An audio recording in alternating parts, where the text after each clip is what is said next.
basement again? No. You clean that bathroom yet? Dang it. You better get to work. I pay you by the hour. Oh, you don't pay me enough for this crap. When I was your age, minimum wage was $1.25. Who did this? Shut up, quit complaining. Oh, Pick up that mop, you'll need it. we don't even have a mop. Hey, biggin, you gonna stand around or you gonna buy something? I'm looking. Here, that'll be good enough for me today. $5.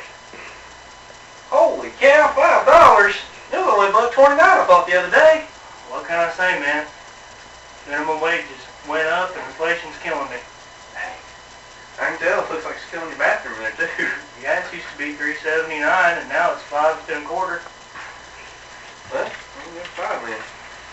Well, thanks for your business. Enjoy your hydration. Well, thank you, sir. Have a good day. Dude. Zach! What? You get that toilet unclogged? No, it's going to take an army. Well, you're a one-man army, sir.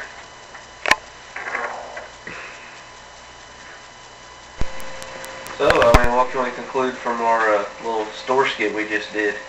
Well, let me read this article. In big cities across the country, fast food workers are striking, demanding that their employers almost double their pay from the federal minimum of $7.25 an hour to $15 an hour. Their action fits with the agenda of President Obama, who wants to increase the minimum wage to $9 an hour. Sounds good if you think about it. Money just appears from nowhere. It is much less appealing when you consider what it does to the economy, even how it affects unskilled workers. Where would the money come from to pay for minimum wage workers a higher rate of pay? It would come from the customers of those businesses. When the cost of doing business rises, those businesses have to raise the prices of their products. This happens across industries and across the economy. The end result is inflation. Workers are making more money, but that money is only buying what their former wage purchased. But what if a business can't raise prices? What if consumers won't pay more for its product? Then that business will cut minimum wage jobs. Increasing the minimum wage makes it more expensive for businesses to hire and train workers. That makes them less likely to expand their workforce and more likely to cut back. Academics debate the effects of raising the minimum wage, and there is much competing research on how much such a raise affects employment. But one particularly applicable study looks at states that raised their minimum wage compared to those who did not. It found a loss of minimum wage jobs in those states that did increase the minimum wages.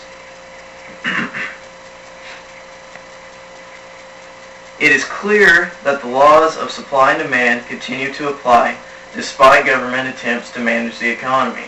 The federal minimum wage is an artificial control on the market system. It attempts to set a value on labor outside of how supply and demand set that value. The market then makes adjustments. Those adjustments include rising prices and falling employment. Activists and labor unions pushing this proposal act as if the money necessary to pay a higher minimum wage would be taken straight from the pockets of the richest 1%. It wouldn't. It would come from the general economy, an economy that is barely growing as it is.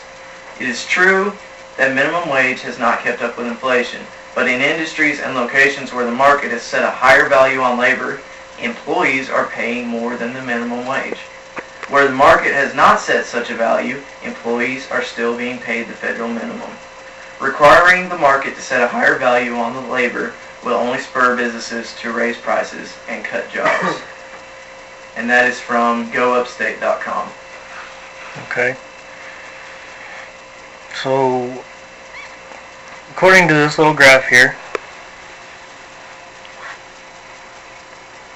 the minimum wage before 1940 was 25 cents an hour.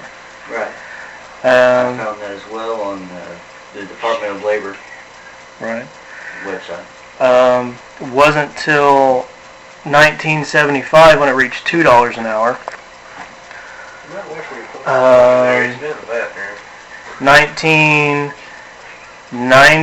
1991 it reached $4, and now it's $7.25. So the most recent change was in 2009. And that's when, the one I'm reading is the unadjusted.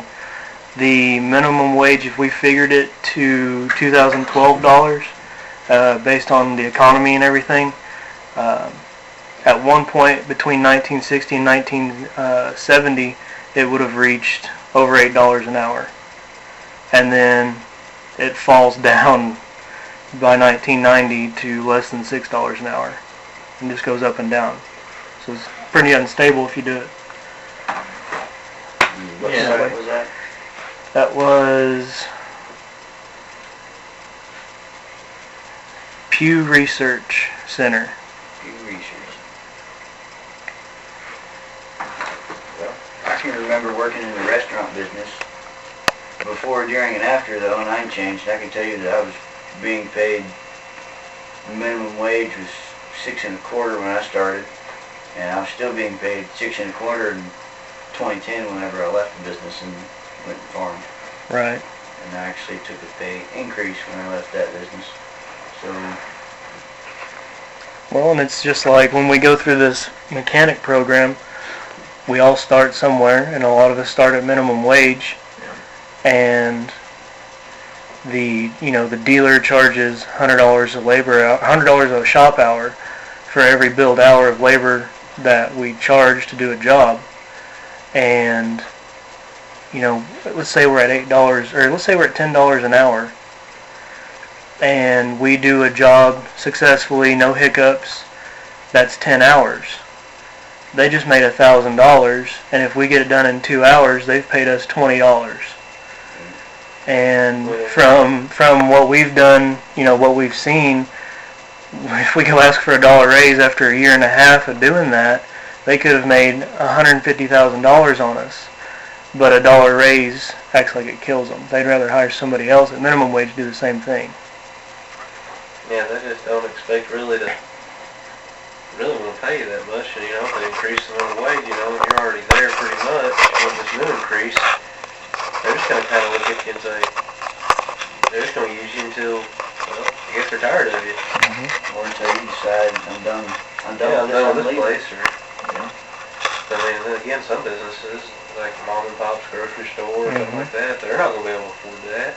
Right. And it's Or are they getting what they can now, but Yeah, the manager is going to be doing the jobs of the unskilled labor, and then, then they're going to be like, well, I'm being paid as a manager, but I've got no one to manage, so I'm running the store by myself 24/7, so I'm done with this. And then you got some kid that doesn't know what they're doing, and they expect him to run the store all by themselves.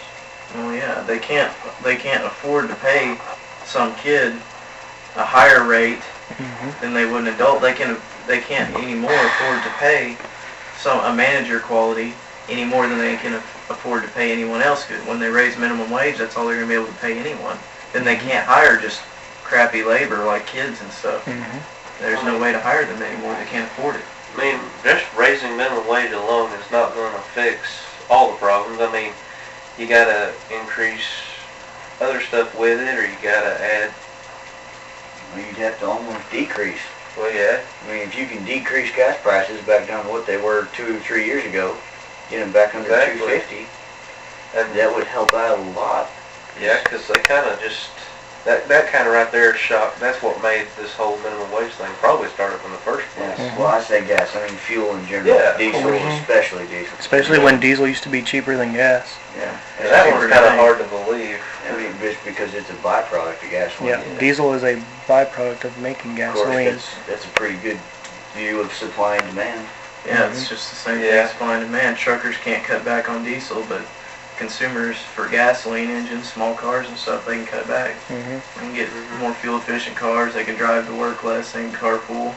Truckers, they gotta get trucks across the country. Well, it's even like, supply and demand like we're talking about. The truckers, they've got to have a certain amount of fuel to run that truck. Yeah. If the grocery store they're delivering to decides to cut back on the vegetables they order or whatever, that trucker's still got to put the same amount of fuel in there to get across the country. And they expect to pay him less, and he can't afford to take any less because he's still using the same amount of fuel. And then there goes your prices up. You raise minimum wage, it doesn't just affect, you don't just get more money. When you raise minimum wage, everyone has to either charge more for their product or they have to lay off some of their employees and usually still charge a little more for the product. because everyone else has to. And nowadays they just do both. They Gotta got make- away with it. Gotta make profit somewhere. It's easier just to fire a few employees and raise your prices a little than it is to lay off everyone or Mhm. raise your prices by so much that no one will afford to buy your product, Mhm. and then you'll go out of business. Right. I mean, just and you can't afford to pay your employees. And you also got to worry about the, what was it, the price gouging laws. mhm. I mean, they were getting some convenience stores with that, with gas prices there for a while. You hear about it on the news in OKC. It's just like the grocery store deal. You know, they raise minimum wage. They start charging more for fruit, vegetables, and you gotta charge more for your fruits and vegetables. Then you gotta cut back on your employees. And when you cut back on your employees, you start demanding more of the other ones for the same price, and you don't let them get overtime because that costs you money. And then eventually they get tired of doing all that work, doing two people's work on one person's salary, and then they quit. And then you're shorthanded and you can't afford to hire somebody else. Just like him having to clean the bathroom in there, I mean, pretty much, I mean,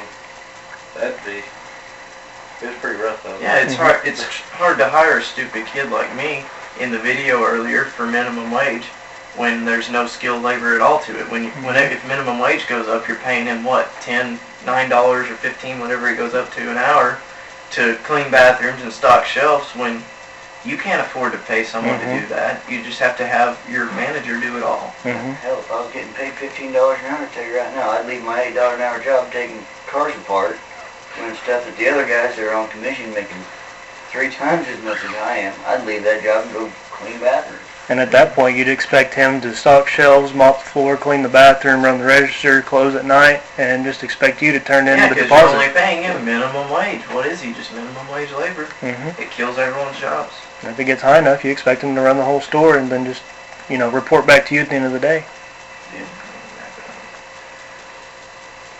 Well, I guess if that's all our discussions here, then case dismissed.